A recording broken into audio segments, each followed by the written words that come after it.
सभी साथियों को कुमार राजेश का नमस्कार।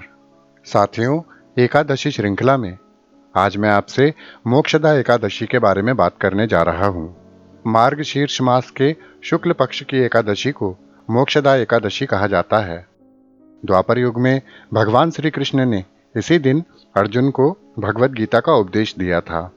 इसलिए यह तिथि गीता जयंती के नाम से भी प्रसिद्ध है। पद्म पुराण के अनुसार भगवान श्री कृष्ण ने धर्मराज युधिष्ठिर से कहा था कि इस दिन तुलसी की मंजरी, धूप दीप आदि से भगवान दामोदर का पूजन करना चाहिए।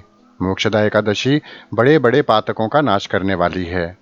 इस दिन उपवास रखकर श्री हरि के नाम का संकीर्तन, भक्ति गीत, नृत्य करते हुए रात्रि में जागरण करना चाहिए। जैसा कि मैंने आपको बताया कि इसी दिन भगवान श्री कृष्ण ने गीता गायन किया था। गीता भगवान की श्वास और भक्तों का विश्वास है। इस दिन व्रत करने से दुर्लभ मोक्ष पद की प्राप्ति होती है। जैसा कि नाम से ही स्पष्ट है, मोक्षदा एकादशी अर्थात मोक्ष देने वाली एकादशी। एक समय युधिष्ठिर ने भगवान श्री कृष्ण से कहा, हे भगवान, आप तीनों लोकों के स्वामी, सबको सुख देने वाले और जगत के पति हैं। मैं आपको नमस्कार करता हूँ। हे देव, आप सबके हितैषी हैं, अतः मेरे संशय को दूर करके मुझे बताइए कि मार्गशीर्ष शुक्ल एकादशी का क्या नाम है। उस दिन किसका पूजन किया जाता है? इस एकादशी का क्या महात्म्य है? कृपया मुझे बतलाइए।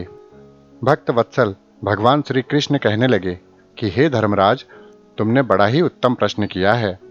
इस एकादशी का महात्म्य सुनने से तुम्हारा यश संसार में फैलेगा। मार्गशीर्ष शुक्ल एकादशी अनेक पापों को नष्ट करने वाली है। इसका नाम मोक्षदा एकादशी है। इस दिन भगवान दामोदर की धूप दीप नैवेद्य तुलसी आदि से पूजा करनी चाहिए। इस एकादशी की कथा कुछ इस प्रकार है। गोकुल नाम के राज्य में वैखानस नामक राजा राज्य करता था। उसके राज्य में चारों वेदों के ज्ञाता ब्राह्मण रहते थे। वह राजा अपनी प्रजा का पुत्रवत पालन किया करता था। एक बार रात्रि में राजा ने एक स्वप्न देखा कि उसके पिता नरक में हैं। उसे बड़ा आश्चर्य हुआ। प्रातः वह विद्वान ब्राह्मणों के पास गया और उसने उन्हें अपना स्वप्न कह सुनाया। राजा ने कहा, मैंने अपने पिता को नरक में कष्ट उठाते हुए देखा है। उन्होंने मुझसे स्वप्न में कहा है कि हे पुत्र, मैं नरक में पड़ा हूँ, यहाँ से तुम ही मुझे मुक्त करा सकते हो। जब से मैंने उनके ये वचन सुने हैं, तब से मेरा मन बहुत अशांत है। चित्त में बड़ी अशांति हो रही है। मुझे इस राज्य, धन, पुत्र, स्त्री, हाथी घोड़े आदि में कुछ भी सुख प्रतीत नहीं हो रहा है। आप सभी गुणीजन मुझे कोई मार्ग बताएं। राजा ने फिर कहा, हे ब्राह्मण देवताओं, इस दुख के कारण मेरा सारा शरीर जल रहा है। अब आप कृपा करके कोई तप, दान, व्रत आदि ऐसा उपाय बताइए जिससे मेरे पिता को मुक्ति मिल जाए। उस पुत्र का जीवन व्यर्थ है जो अपने माता पिता का उद्धार न कर सके। एक उत्तम पुत्र जो अपने माता पिता तथा पूर्वजों का उद्धार करता है, वह 1000 मूर्ख पुत्रों से अच्छा है। जैसे एक चंद्रमा सारे जगत में प्रकाश कर देता है, परंतु सहस्त्रों तारे नहीं कर सकते।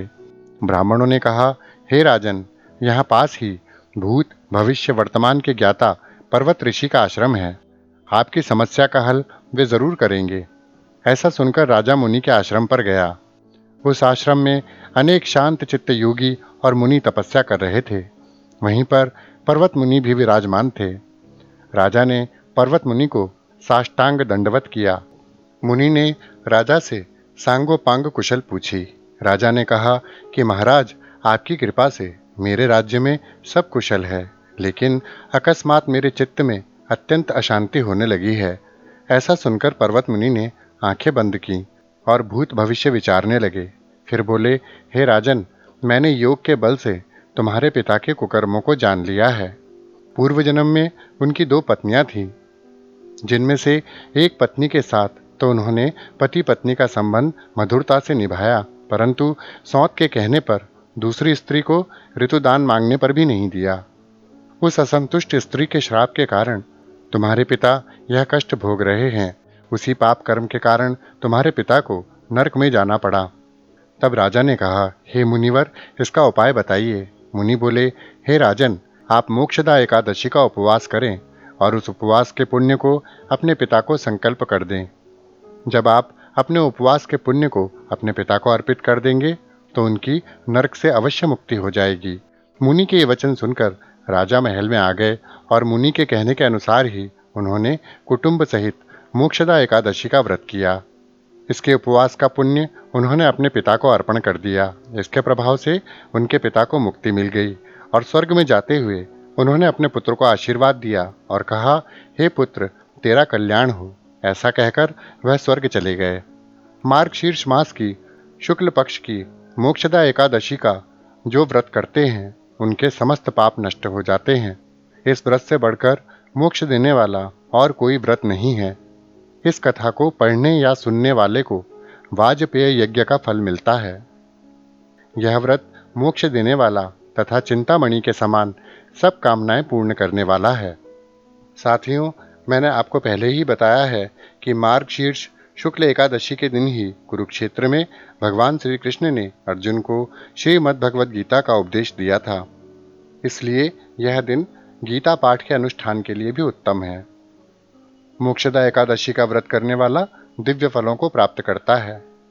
तो साथियों, मोक्षदा एकादशी के बारे में यह जानकारी आपको अवश्य अच्छी लगी होगी। इसी के साथ अपने मित्र कुमार राजेश को विदा दीजिए। नमस्कार। सदैव खुश रहिए, मुस्कुराते रहिए। जय श्री हरि।